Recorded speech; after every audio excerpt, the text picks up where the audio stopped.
안녕하세요. 저는 서울에 살고 있는 43세 여자입니다.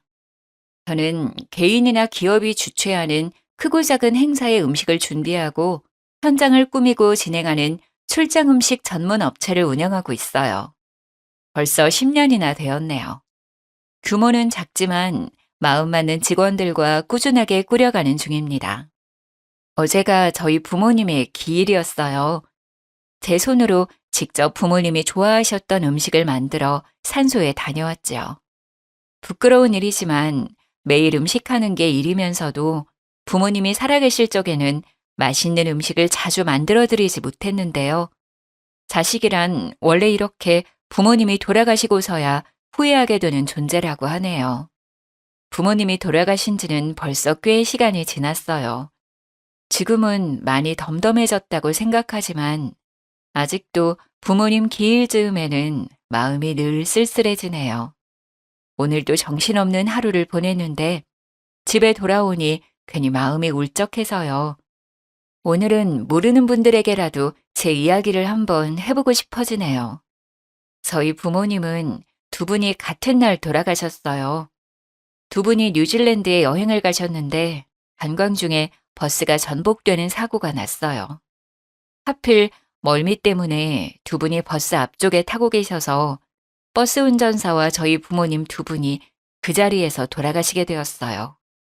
생전에도 두 분은 사이가 참 좋으셨거든요. 그래서 하늘나라도 이렇게 같이 가셨네요. 외동딸인 저만 혼자 남겨두고 말이죠. 그래도 저에게는 부모님이 남겨주신 넉넉한 재산이 있고 10년을 해도 여전히 재미있고 설레는 제 일이 있어서 씩씩하게 잘 살아가고 있습니다. 그런데 왜 다들 저만 보면 얼른 결혼하라고들 할까요? 혹시 결혼하신 분들 행복하신가요? 결혼한 사람들 이야기 들어보면 행복한 것보다는 힘들고 불행한 이야기가 더 많던데 왜들 그렇게 결혼 하는지 모르겠어요. 사실 외로울 틈도 없지만 저는 아무리 외롭더라도 아무나 하고 결혼할 생각이 조금도 없어요. 저희 부모님도 그걸 원하시지 않더라고요. 그걸 어떻게 알았냐고요? 저도 하마터면 결혼할 뻔한 적이 있었거든요. 정말 큰일 날 뻔했는데 결혼 직전에 겨우 파혼할 수 있었어요.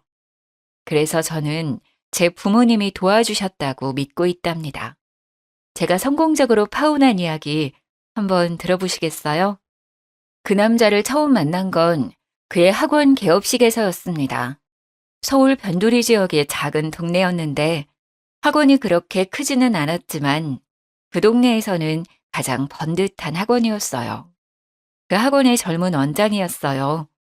서울대 출신의 키도 크고 선하고 반듯한 인상을 가진 누가 봐도 훈남이었어요. 아는 사람에게 소개를 받았다며 저희 회사에 개업식 행사를 의뢰했는데 처음 문의할 때부터 하나하나 꼼꼼하게 묻고 확인하는 폼새가 보통이 아니더라고요. 그래서 저도 더 많이 신경 쓴 행사였죠. 저도 제일 하나는 아주 꼼꼼하고 야무지게 하거든요. 결국 개업식에 차린 저희 음식이 너무 정갈하고 맛있다는 칭찬을 많이 받고 장식도 세련되고 진행도 아주 만족스러웠다면서 여기저기 고객을 여러 명 소개해 주었어요. 사업하는 사람에게 그만큼 고마운 일은 없지요. 고마운 마음에 제가 먼저 전화를 걸어 저희 회사로 초대했어요. 제가 직접 요리를 해서 저녁을 대접하고 와인 한잔 하면서 오래 이야기를 나누게 되었죠. 진중하고 과묵한 줄로만 알았는데 술이 한두 잔 들어가니 주절주절 자기 이야기를 잘 하더라고요. 강사라서 그런가 말솜씨가 좋아서 시간 가는 줄 모르고 한참을 빠져들었어요. 그는 시골에서 자랐는데 어렸을 때부터 꽤 공부를 잘하고 용모도 반듯해서 온 동네의 유명 인사였나 보더라고요. 농어촌 특별전형이긴 했지만 무려 서울대를 합격했을 때는 정말 동네 여기저기에 현수막도 걸리고 부모님이 동네 잔치도 크게 했대요. 대학 다니는 동안에는 과외며 학원 강사 일을 하며 학비와 생활비를 벌었대요. 그러다 보니 학원에서 아이들을 가르치는 게 가장 익숙하고 잘하는 일이 되어서 졸업하고도 학원 강사로 일하다가 10년 만에 자기 학원을 차린 모양이더라고요. 나이는 37살로 저보다 3살이 어렸어요. 결혼을 했었는데 성격 차이로 오래 살지 못하고 헤어졌다고 하고요. 저도 어린 나이가 아닌지라 이 남자 저 남자 만나보았지만 그 사람은 정말 그 나이 때 남자들 같지 않게 순수한 구석이 있었어요. 학교와 아르바이트밖에 안 해본 삶이라 식견이 좀 좁은 것 같기는 했지만 정말 성실하고 착실하게 살아왔더라고요. 처음에는 정말 누나 같은 마음으로 이런저런 신경을 써주었어요. 제가 먼저 사업을 해보았으니 사업에 대해 이것저것 물어볼 때마다 제가 실질적인 도움을 주곤 했어요. 급할 때는 돈을 조금 융통해주기도 했지만 셈이 흐린 사람이 아니어서 꼬박꼬박 잘 갚더라고요. 또 반찬 같은 것도 이따금 챙겨다 주고 지나가다 눈에 들어오는 게 있으면 서로 선물해 주기도 했어요. 그런 시간을 보내면서 서로가 좋아하게 되었지만 저는 결혼할 생각까지는 하지 않았어요. 오랜 시간 혼자였어서 혼자가 편하기도 하고 사업에 집중해서 더 키워보고 싶은 욕심이 더 컸어요. 주변을 보니 아무래도 결혼을 하면 제약이 많아지더라고요. 그런데 제가 결혼을 결심한 건 그가 정말 끈질기고 성실하게 프로포즈했기 때문이에요. 10번이나 찍는 도끼질에 못 이기는 척 그렇게 결혼을 약속하게 되었습니다. 서로 결혼하기로 하고 그의 부모님에게 처음으로 인사드리러 가게 되었어요. 그런데 그날은 저보다 그가 더 안절부절 못하고 긴장하더라고요. 부모님을 만나기 전부터 그가 유난히 말이 너무 많아지더군요. 자기야, 우리 부모님들 말이야. 정말 좋으신 분들이야. 그런데 시골 분들이라 말을 좀 세련되게 돌려 말할 줄 모르고 그냥 막 촌스럽게 말해. 나쁜 뜻은 없는데 처음에 들으면 좀 불편할 수도 있을 것 같아. 그래. 그런 분들 많이 만나봤어. 나 이해할 수 있어. 그리고 또 말이야. 어렸을 적부터 그분들은 나밖에 모르고 사셔서 내가 최고라고 생각하시는데 그게 사실 좀 심해. 그러니까 좀이 아니라 좀 많이. 그러니까 내 말은 아이고, 알았어, 알았어. 어째 나보다 자기가 더 긴장한 것 같은데? 자기야, 걱정하지 마. 내가 누군데 그래. 나는 사실 별로 걱정 안 돼. 내가 어른들한테 얼마나 인기가 있는데. 내가 잘하면 돼. 괜찮아. 저는 어른들에게 싹싹하게 잘하는 편이고 어른들에게 예쁨 받는 편이라 크게 걱정도 안 되었어요. 처음 뵙는 분들이지만 분명히 저를 좋아하실 거라고 그렇게 만들 수 있다고 자신했죠. 오히려 긴장해서 안절부절 못하는 그가 귀여워 보였어요. 그런데 이 자리는 정말 제 생각과 완전히 다르더라고요. 그가 긴장하는 데는 그만한 이유가 있었어요. 일단 첫 마디부터 저를 당황하게 했어요. 아니, 황당했다는 게 더 정확하겠네요. 그 짝이 우리 아들보다 나이가 훨씬 많다는데 진짜 처녀요? 네? 처녀요? 아, 엄마, 말씀드린 대로 이 사람은 결혼한 적 없어요. 초혼이에요. 저는 이혼한 경험이 있으니 제가 이 사람한테 미안하죠.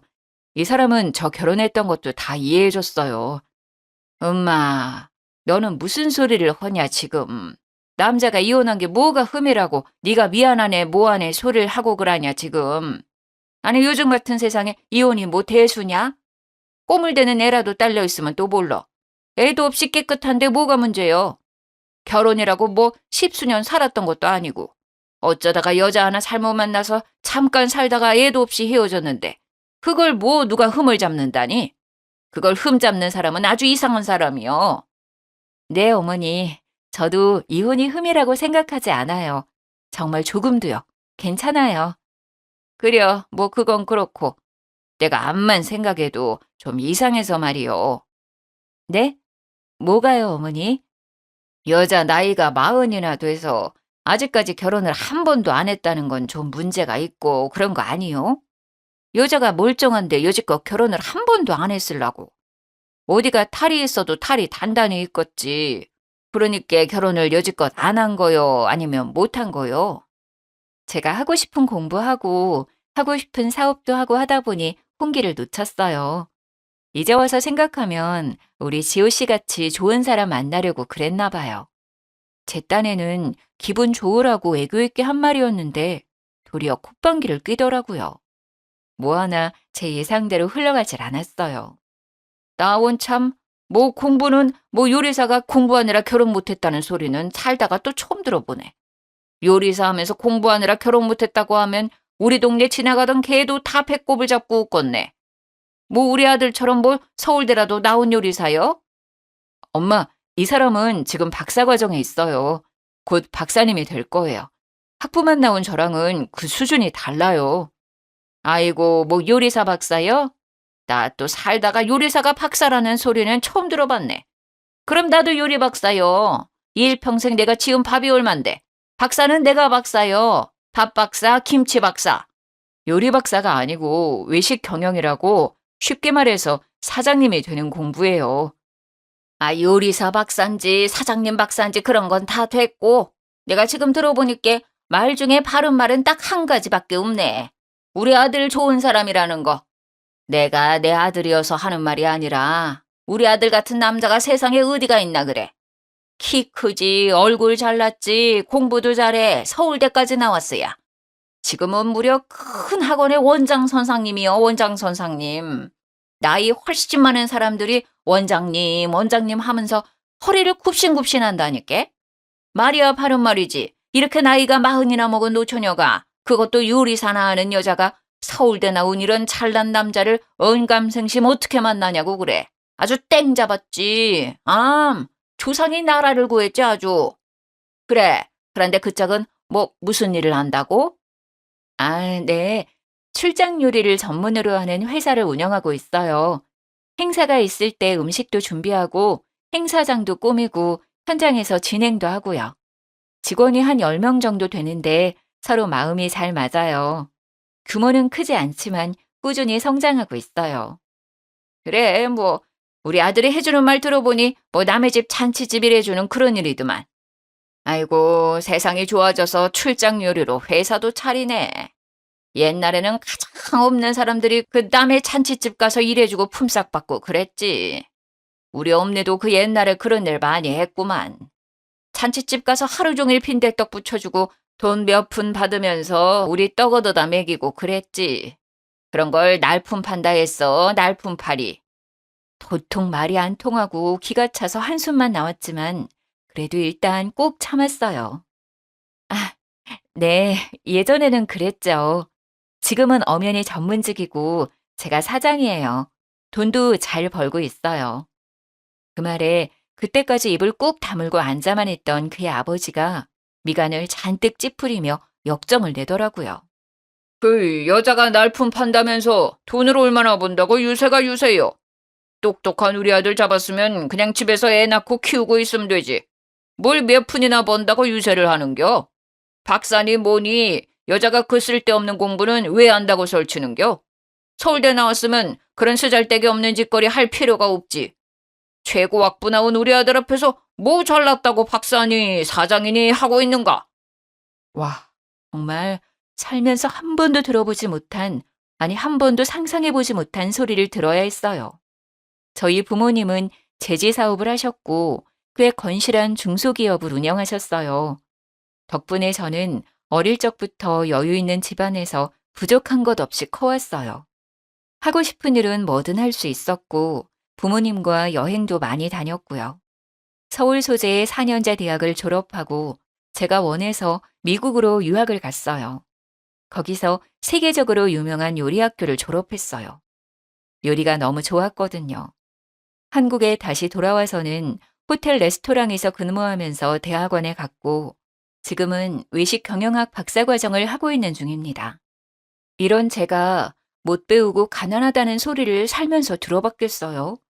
더군다나 누가 봐도 저보다 못 배우고 가난해 보이는 분들이 저에게 계속 못 배웠네, 없이 사네 그런 말들을 쏟아내고 있는 걸 듣자니 정말 이 상황이 꿈인지 현실인지 구분이 안 될 정도로 정신이 혼미해지더라고요. 그분들이 저보다 더 가진 거라곤 서울대 나온 아들 하나인데 말이죠. 아, 그 아들이 돌싱이긴 하지만 애도 없고 저보다 나이도 어린데다가 키가 크고 잘생겼네요. 아무리 그래도 저한테 그런 말을 할 자격은 없는 것 같지만요. 저도 어디 가서 할 말 못하고 당하는 스타일은 아닌데 남친의 부모님, 그것도 결혼을 약속한 사이라 예비 시부모님이라고 생각하니 뭔가 어렵긴 하더라고요. 또 너무 황당하고 너무 상식 밖이라 말문이 막히기도 했고요. 머리가 아프기도 하고 기가 막혀서 화가 나기도 하고 아무튼 엉망진창이었어요. 그래서 그 자리를 대충 마무리하고 일찍 일어났어요. 얼굴이 붉어진 채 식당을 나선 저를 그가 따라 나왔어요. 자기야, 그, 괜찮아? 우리 부모님이 좀 내가 얘기한 대로지? 아니, 자기가 얘기한 것보다 더 심하시더라. 내가 만나본 사람 중에 최악이었어. 한 번도 만나보지 못한 유형이야. 나 지금 너무 혼란스러워. 이 결혼 다시 한번 생각해 봐야 할 것 같아. 그러자 그는 사색이 되어서 저에게 매달렸어요. 무릎까지 꿇어가며 사정하더라고요. 아니, 자기야, 그게 무슨 소리야. 내가 미안해. 정말 미안해. 이렇게 내가 무릎 꿇고 빌게. 우리 부모님 대신 내가 용서를 빌게. 정말 나도 우리 부모님이 이럴 때마다 너무너무 괴롭고 창피하고 그래. 그런데 우리 엄마 아버지 세상에는 나밖에 없어. 우리 엄마 아버지가 사는 세상에는 내가 제일 잘나고 제일 돈도 잘 벌고 대통령이 오더라도 내가 더 잘났다고 생각하시는 분들이야. 그게 우리 부모님이 살아가는 유일한 이유고 삶의 의미고 낙이야. 우리 부모님 정말 불쌍한 분들이야. 제발 용서해줘, 자기야. 제발 한 번만 이해해줘, 어? 그래. 그러니까 그 세상에 내가 끼어들면 안 될 것 같아. 그냥 두 분 그렇게 잘난 아들과 함께 편하게 사시라 그래. 나도 내가 잘난 세상에서 내가 살던 대로 편하게 살게. 우리는 안 될 것 같아. 자기야, 내가 살고 싶어. 자기가 잘난 그 세상에서 내가 살고 싶어서 그래. 그 세상에서 살아야 내가 살 수 있어. 정말이야, 자기야. 내가 진짜 잘할게. 우리 결혼하면 우리 엄마 아버지 안 보고 살아도 돼. 나만 가끔 우리 부모님 만나고 오면 되잖아. 내가 진짜 약속할게. 맹세할게. 결혼은 나랑 하는 거잖아. 우리 부모님이랑 살려고 하는 게 아니잖아. 어? 내가 진짜 약속할게. 자기가 원하면 각서라도 쓸게. 아니, 혈서를 쓸까? 우리 엄마 아버지 절대 안 만나도 된다고? 어? 제발 자기야. 결혼 안 한다는 말은 하지 마. 어린아이처럼 엉엉 울면서 매달리는 그를 차마 내칠 수가 없었어요. 너무 기가 막히지만 그들의 아들로 사는 이 남자도 어딘가 좀 안쓰럽더라고요. 그날 이후로는 결혼식 날까지 전혀 자기 부모님을 만날 일이 없다고, 결혼하고서도 절대 만날 일이 없게 하겠다고 약속하더라고요. 지금 생각하면 그게 말이 되나 싶지만 그때는 그게 믿어졌어요. 저도 콩깍지가 씌웠었나 봐요. 그날 일은 그렇게 유야무야 없는 일처럼 넘겨버리고 저희는 하나하나 결혼 준비를 해나갔어요. 결혼식이 한 6개월 남짓 남은 시기에 그가 살던 전셋집이 계약 만료가 되었어요. 저희 부모님이 사시던 50평대 아파트를 수리해서 신혼집으로 들어가기로 하고 한창 공사를 하고 있던 중이라 남친이 새로 집을 구하는 것이 좀 애매했어요. 그래서 남친이 제가 살고 있던 아파트에 들어와 살게 되었어요. 신혼집 공사가 거의 마무리되어 갈 즈음의 어느 날이었어요. 그날도 저는 큰 행사가 있어서 새벽부터 나가 일을 하고 녹초가 되어 집에 돌아왔어요. 현관에 못 보던 이상한 신발이 놓여 있다 싶더니 시어머니, 그러니까 그의 어머니가 저희 집 소파에 떡하니 앉아 있는 거 아니겠어요? 처음에는 누군지 바로 알아보지도 못했고 이게 무슨 일인가 싶어 잠시 멍하니 서 있었어요. 아이고, 여자가 이렇게 늦게 들어오면 어쩌냐. 요리사 밥 좀 얻어먹을까 싶어 한참을 밥도 안 먹고 기다리고 있었더니만 원. 요리사랑 결혼하면 우리 아들 밥은 잘 해먹일 줄 알았더니 우리 아들은 맨날 이렇게 뜨신 밥도 못 얻어먹겠구나. 아니, 갑자기 여기에 어쩐 일이세요? 어리둥절한 눈으로 쳐다보자 남친은 안절부절하면서 제 눈을 피하더라고요. 내가 암만 혼자 앉아서 이렇게 저렇게 생각해봐도 이게 그냥 넘어갈 수가 없어서 이렇게 여기까지 왔다. 친즉에 와야 할 일인데 아들이 도통 집을 가르쳐 주질 않아서 오늘은 내가 아주 작정하고 따라온 참이다. 그러니까 무슨 일로 오셨는데요? 그 신혼집이 네 부모님이 살던 집이라면서? 아들 말로는 그 집이 크고 좋다긴 하더만은 그게 중요한 게 아니고 거기가 사람이 죽어나간 집인데 신혼부부가 그냥 들어가서 산다는 게 내가 암만 생각해봐도 영 찝찝하고 깨름직해서 견딜 수가 없어. 그 사람이 죽어나갔다는 것은 그 집이 영 재수가 없다는 것인데 신혼부부가 그 재수 없는 곳에 들어가면 부정 타서 쓰겄냐는 말이요. 사람이 죽어 재수가 뭐 뭐라고요? 너무 기가 차서 말이 제대로 나오질 않았어요. 그의 어머니는 만날 때마다 말로 제 정신을 혼미하게 만들더라고요. 제가 정신을 차릴 틈도 없이 어머니는 계속 떠들어댔어요. 내가 살아가면서 큰일이 있을 때마다 찾아가서 물어보는 선상님이 있는데 그 선상님이 산에 가서 기도도 많이 하고 사주랑 뭐 이런 공부도 많이 한 사람이라 영이 아주 맑아. 우리 아들이 이렇게 훌륭하게 잘 큰 것도 다 그 양반이 손 피해주고 서울대 가는 부적도 써주고 그런 거거든. 저번에 학원 개업하는 날도 다 정해줬고. 그렇게 우리 집 무탈하게 돌봐주는 선상님이요. 그래서 이번에도 내가 찾아가서 물어봤지. 그랬더니 아이고 잘 왔습니다 하면서 그런 집은 들어가기 전에 제사를 지내야 한다 하더라. 신혼가구가 들어가기 전에 제사를 지내는 게 좋다고 하니 내가 벼르고 벼르다가 오늘은 아주 그냥 작정하고 올라온 거요. 제사요? 그게 무슨... 그러고 보니 저희 주방에 온갖 식재료가 너저분하게 널려 있고 재료를 씻느라 그랬는지 싱크대 주변도 엉망이고 식기며 주방 기구들도 이것저것 뒤져서 꺼내놓았더라고요. 남친 엄마는 부스럭대면서 가방에서 신문지에 둘러싸인 뭔가를 끄집어내고 있었어요. 이봐라, 내가 제기도 다 짊어지고 왔다. 네 집에 제기가 있을까 싶어서 이것도 집에서부터 들고 왔다니께. 이거 들고 오느라 팔이 아주 빠질 것 같은데도 내가 아들 생각해서 들고 왔어야. 음식이야 네가 요리 잘하니까 후딱 해라. 뭐 많이 할 필요 없다. 밥이랑 국이랑 나물 몇 가지 하고 전 좀 부치고 생선 한 마리만 구워서 나랑 들고 거기로 가자. 시간이 좀 늦었지만은 원래 제사는 늦은 시간에 지내야 귀신들이 좋아한다. 쉴 새 없이 떠들어대는 그 말도 안 되는 소리에 머리가 아프기 시작했어요. 손가락 하나 까딱하기도 싫은 상태라 말 상대하기도 귀찮았고요. 그래서 방으로 들어가려는데 방문 위에 이상하게 붙어 있었어요.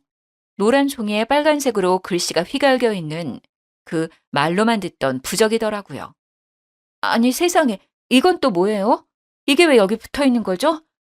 아, 그거 말이다. 내가 네 사주를 딱 넣고 그 선상님한테 물어봤지 않겠니? 그랬더니 네가 기가 솔찬히 세더라. 네가 기가 너무 세서 네 부모님도 잡아먹은 형상이란다.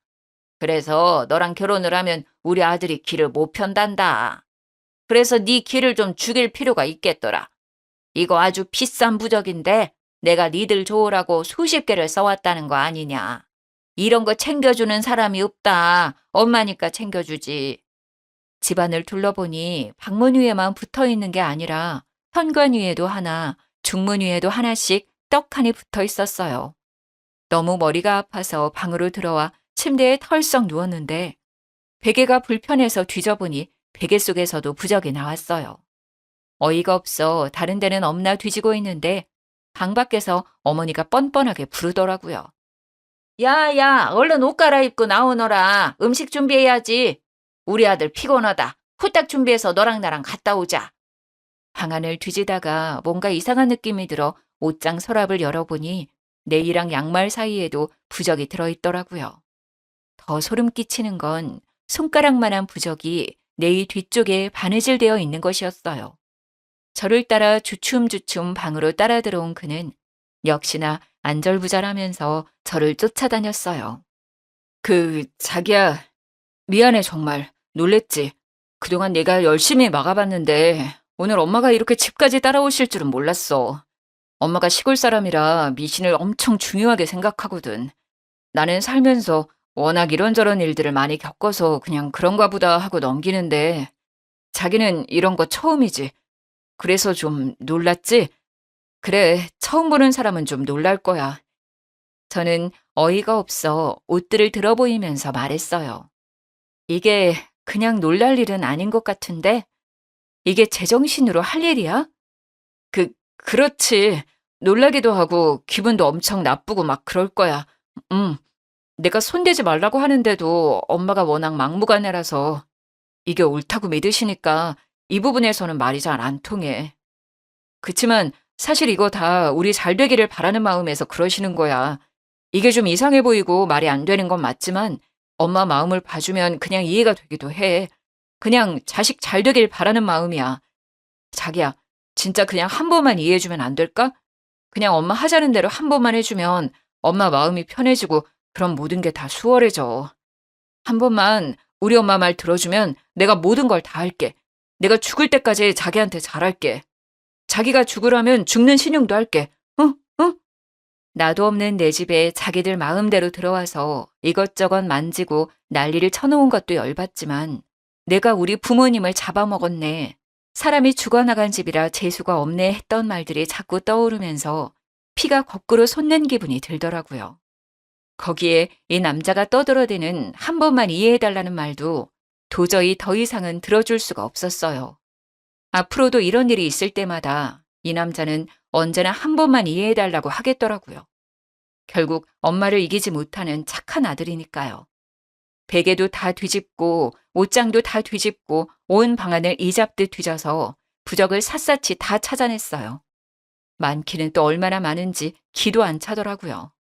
또 집안 곳곳에 붙어있는 부적도 다 떼어내서 어머니 앞에 가져가 박박 찢었어요. 어머니는 자리에서 벌떡 일어나 떨어진 조각을 손으로 주워 담으면서 거의 울부짖었어요. 야, 이 못돼 먹은 년 같은 이라고. 이게 얼마짜린데. 내가 이걸 얼마를 주고 써왔는데 귀한 줄도 모르고 이 난리야. 아이고, 죽 써서 개졌네, 개졌어. 이렇게 여자 같으세니 지 부모도 잡아먹고 결국 지 남편도 잡아먹지. 이 부적뿐 아니라 당신들도 다 찢어버리고 싶은 마음이니까 지금 당장 내 집에서 나가요. 당신도 나가. 내 앞에 다시는 나타나지 마. 다시는 보고 싶지 않으니까. 야, 누구 맘대로 우릴 내쫓냐. 나 못 나간다. 내 부적값 다 내놔라, 이년아. 이게 얼마짜린데 이걸 다 찢어버렸냐. 아이고, 아까워라. 부정 탔네. 다 부정 탔어. 저는 핸드폰을 들어 경찰에 신고했어요. 경찰이 와서야 두 모자를 내 집에서 내보낼 수 있었어요. 주거 침입과 기물 손괴 등으로 고소를 진행하고 파혼을 통보했습니다. 침구 세트도 싹 바꾸고 속옷도 싹 다 갖다 버렸지만 벽에 남은 풀자국을 볼 때마다 분노가 치솟았어요. 부모를 잡아먹었다느니 사람이 죽어나간 재수 없는 집이니 하는 말은 화가 나는 걸 넘어서 저에게 상처가 되었어요. 이 정도로는 도저히 분이 풀리지 않더라고요. 복수를 해야겠다 생각했어요. 눈에는 눈, 이에는 이. 고소장을 쓰면서 그의 어머니에게 전화를 했습니다. 전화 오면 피하려고 전화번호를 미리 저장해 두었거든요. 특별히 고소를 취하해 줄 테니 꼭 만났으면 하는 사람이 있다고 말했더니 제가 말한 곳으로 한달음에 찾아오더라고요. 늦저녁에 그의 어머니를 만났습니다. 어머니, 제가 그동안 많이 생각해 봤어요. 그날은 제가 당황스럽고 화가 많이 나서 그랬지만 혼자서 가만히 생각해 보니 어머니 말이 틀린 말이 아닌 것 같더라고요. 아이고, 그랬냐? 네가 이제야 말이 좀 통하는구나. 저도 사실 힘든 일 있을 때마다 찾아가서 물어보는 선생님이 있어요. 서울에서 엄청 유명한 무당이신데 그분 복채가 엄청 비싼데도 사람들이 줄을 서거든요. 예약이 3개월씩 밀려있기도 해요. 아, TV에도 나온 적이 있었는데 이거 혹시 보신 적 있으세요? 저는 미리 찾아놨던 유튜브를 찾아서 보여줬어요. 무당이 구슬하는 장면이었는데 얼굴이 제대로 보이지는 않았어요. 아, 이거 무슨 프로야? 나는 테레비에서 이거는 못 본 것 같은데. 집안일 하다 보면 테레비 볼 시간도 없어. 근데 테레비에 나온 이 선상님을 네가 안다고? 테레비에는 유명한 사람들이 나오는 거 아니야? 네, 서울에서 모르는 사람이 없을 정도로 유명한 무당이세요. 저도 사업하면서 어려울 때마다 찾아가는데 재벌이나 정치인들, 연예인들도 많이 찾아가는 사람이에요. 그래, 제 아무리 재벌이고 대통령이라도 큰일 하려면 손을 피해야 한다. 사람 일이라는 거는 사람의 힘만으로 되는 것이 아니거든. 네. 그래서 이번에도 제가 찾아가 봤어요. 어머니 말씀이 자꾸 생각나서. 그래, 그래. 잘했다, 잘했어. 가봤더니 선생님이 뭐라고 하더냐? 어머니 말씀이 틀리지 않더라고요. 결혼하기 전에 객지에서 돌아가신 저희 부모님의 혼령을 달래드려야 하고 사돈 어른들께도 인사할 수 있게 해드리래요. 그러려면 시골집 마당에서 구슬하는 게 좋겠다고 하더라고요. 그래, 내 말 틀린 말 하나도 없다. 그런데 구슬한다고? 굿이야, 할 수 있으면 좋지. 그런데 그 굿이라는 게 한두 푼 드는 일이 아니라서. 돈은 전혀 걱정하지 마세요. 어머니는 그냥 집 마당만 내어주시면 돼요. 나머지는 다 제가 알아서 준비할 거예요. 저희 결혼을 위한 일이고 무엇보다 제 부모님 일이잖아요. 마당만 내어주시면 나머지는 제가 다 준비해서 선생님 모시고 내려갈게요. 아유, 그래. 마당 내주는 일이 무엇이 어렵겠니? 오늘 가서 마당에 지저분한 것들 좀 치워야 쓰겄다. 아참, 그런데 어머니, 한 가지 꼭 지켜야 할 것이 있다고 해요. 저는 짐짓 소리를 낮추며 말했어요. 비밀이라도 말하는 것처럼요. 뭔데 그려? 지우 씨는 이 굿판에 있으면 절대 안 된대요. 지우 씨는 영혼이 너무 순수한 사람이라 굿판에 있으면 부정을 타서 앞으로 내내 재수 없을 거라고 하더라고요. 아이고, 그래, 그래. 그거 말이 된다. 우리 아들이 진짜 순백이다, 순백. 세상에 그렇게 순수한 사람이 없다. 그게 속이 피단결이라 잡귀들이 쉽게 볼 수 있지. 그건 말이 된다. 그런 일이 있으면 안 되지. 우리 아들이 어떤 아들인데 부정 타면 안 되지, 그럼. 네네. 그러니까 이건 저희끼리만 진행하는 거예요. 절대로 지호 씨에게 말하시면 안 돼요. 아버님한테도 잘 말씀해 주세요. 이건 지호 씨에게는 비밀이라고요. 그럼 내가 절대 말 안 할 것이요. 내가 여기다 작고를 꽉 채워버릴 것이요. 그리고 아들 아버지는 굿할 때 내보낼 거다. 남자들은 그런 일 할 때 옆에 있으면 방해가 되지 쓸모가 없어. 어차피 하루 종일 밭에 가서 일하는 양반이니 그 양반은 신경 쓸 것 없다. 그렇게 돌아와서 저는 제가 다니고 있던 학교에 연극영화과에 연락을 했죠.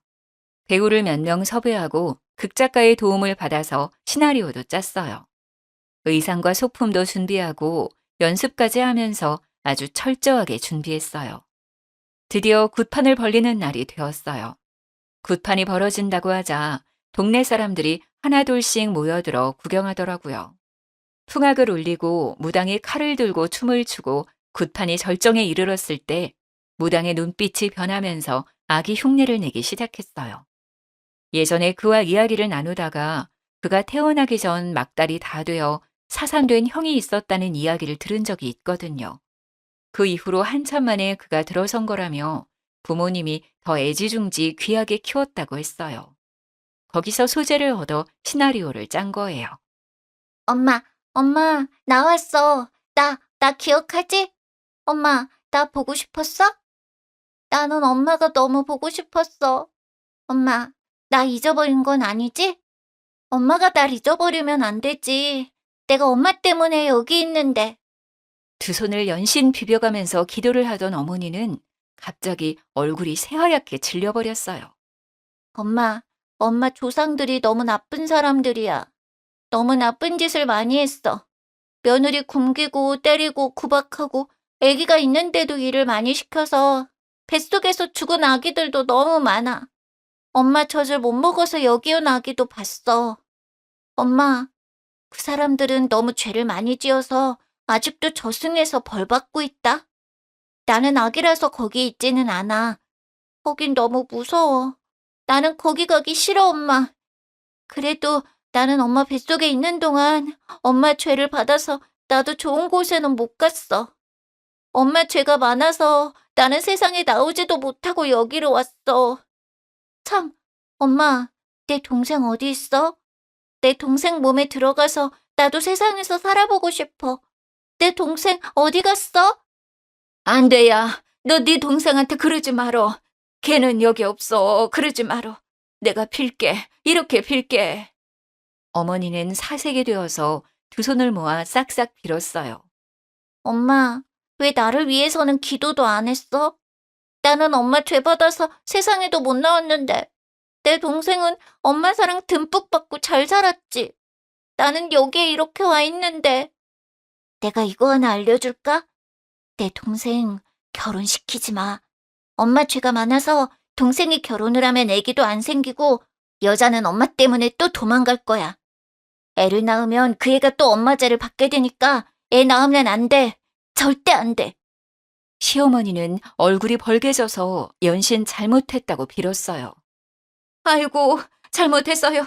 잘못했습니다. 용서해 주세요, 천지신령님. 잘못했습니다. 제가 다 잘못했습니다. 아이고, 용서해 주세요, 천지신령님. 제가 잘못했습니다. 우리 아들 죄 주지 마세요. 동네 사람들은 그 모습을 보면서 수군대더라고요. 아이고야, 서울에서 유명한 무당이라더니 진짜 용한가벼. 그전에 며느리도 아들이랑 그렇게 둘 사이는 좋았는데 여기만 오면 그렇게 울고 싸우고 하다가 이혼했잖아. 애도 앵간히 안 들어선다고 그러더라고. 아이고, 그려. 그거 맞는 말이요. 그 양반한테 아들이 너무 귀하고 잘난 아들이잖아. 며느리한테는 좀 박했지. 그이도 참하고 이뻤는데. 에구, 조상이 죄가 많아 그랬구만. 아유, 저 조상도 며느리를 구박했다잖아. 집안 내력이구만. 하기사 그 시절에 며느리 구박 안 한 집이 어디 있겠냐마는 그 시절에 시집살이 고됐지. 시자 들어가서 나도 시금치 안 먹어. 저 무당 말하는 거 들어봐봐. 며느리 구박하면 저승 가서 벌 받는 데잖아. 아이고, 우리 시엄니도 저승 가서 고생 좀 하고 있겠네. 어이구, 호랭이 같은 양반. 그렇게 생전에 마음을 굳게 쓰야 저승 가서도 편한겨. 내가 이 나이가 돼도 우리 시엄니한테 시집살이 한 거 생각하면 아직도 분하고 속이 상해. 그래서 나는 며느리한테 엄청 잘해줄 건데 아직 며느리가 없어서 한이네. 우리 아들놈은 언제나 상가를 갈 건가 몰라. 나는 며느리 생기면 업고 살아야겠어. 그러면 저승 가서 좋은 데 갈 거 아니여. 그렇게 굿판이 끝나고 동네 사람들은 혀를 끌끌 차면서 뿔뿔이 흩어졌어요. 그의 어머니는 땅바닥에 주저앉아 엉엉 울고 있었습니다. 굿판이 다 정리되고 무당들 먼저 보내고 나서 저는 멍하니 앉아있는 그의 어머니에게 다가가서 말했습니다. 어머니, 이 결혼을 제가 다시 생각해 보려 했는데요. 이런 이야기를 들으니 너무 찝찝하고 깨름칙해서 그렇게 할 수가 없겠네요. 며느리가 죽어나가고 아기가 죽어나간 집이라 재수가 없어서요. 제가 이 집에 들어오면 부정 탈 것 같다고 저희 부모님이 걱정하시네요. 이 결혼은 없던 일로 하겠습니다. 저는 그 길로 뒤도 돌아보지 않고 제 차를 타고 올라왔어요. 아들에게는 정말 부정 탈까봐 이야기를 하지 않았는지 그가 따로 연락해 오진 않더라고요. 주거 침입 구속건은 취하하지 않았습니다. 당연히 그들로부터의 전화도 피하고 메신저도 답하지 않았고요. 그가 몇 번 집으로 찾아오긴 했지만 그때마다 경찰을 불러 해결했어요. 찾아올수록 가중처벌이 된다는 말에 남친도 더 이상 찾아오지 못했습니다. 짧은 시간에 밀어닥친 일련의 모든 사건들에 저는 완전히 지쳐버렸어요. 저는 핸드폰 번호부터 바꾸고 살던 집은 부동산에 내놓아 세를 주었어요. 신혼집으로 하려던 아파트는 정이 많이 들었던 곳이라 마음이 아팠지만 이번 기회에 처분했습니다. 수리를 잘 해놓았더니 생각보다 좋은 값을 받게 되었네요. 벌려놓은 일만 잘 마무리하고 사업은 잠시 멈추었어요. 그리고는 부모님이 돌아가신 뉴질랜드에 가보았어요. 저는 앞으로 뉴질랜드는 죽을 때까지 가지 못할 거라고 생각했지만 어쩐지 부모님의 마지막 여정을 따라가 보고 싶더라고요. 부모님이 돌아가셨던 곳을 저도 돌아보고 부모님 사고가 났던 곳도 가서 주저앉아 펑펑 울기도 했어요. 그렇게 1년의 시간을 그곳에서 보내고 돌아왔네요. 앞만 보고 달려왔던 제 삶에도 잠깐의 달콤한 쉼표가 되어주었답니다. 뉴질랜드에서 곰곰이 생각해보니 결혼까지 결심할 땐 제가 충분히 그 사람을 사랑한다고 생각했지만 그건 사랑이 아니라 그에 대한 연민과 오지랖이었어요. 마치 누나처럼 보호자처럼 어리광 부리는 그 사람을 제가 돌보고 있었다는 것을 깨달았어요. 그의 부모님이 아니더라도 이 결혼은 잘못된 선택이었어요. 결혼은 동등한 지위의 성인이 서로에 대한 책임감을 갖고 시작해야 하는 일이니까요. 저는 그동안 세상에 혼자 남았다고 생각했지만 하늘에 계신 부모님이 늘 저를 지켜주고 있다는 생각이 들었어요. 그렇게 생각하니 다시 힘이 나더라고요. 1년 만에 한국에 돌아와 잠시 멈춰두었던 사업을 다시 시작했어요. 마침 코로나가 전 세계적으로 유행하면서 행사는 전면 중지되었지만 홈파티용 음식들을 기획해서 판매하다 보니 크게 흔들리지 않고 그 시간을 버틸 수가 있었어요. 이제 코로나가 끝나면서 조금씩 파티와 행사들이 시작되고 있네요. 그래서 요즘은 또 매우 바쁘게 일하고 있답니다. 하늘에서도 늘 함께 해주시는 우리 부모님, 저를 믿고 따라주는 우리 직원들, 저희 음식을 좋아하고 찾아주는 고객들, 나를 사랑해주는 친구들, 이렇게 좋은 사람들과 즐거운 시간을 함께 하는데도 시간이 모자라네요. 저 이렇게 멋지고 씩씩하게 잘 살고 있으니 결혼 같은 거 안 해도 되겠죠? 지금까지 제 사연 들어주셔서 감사합니다.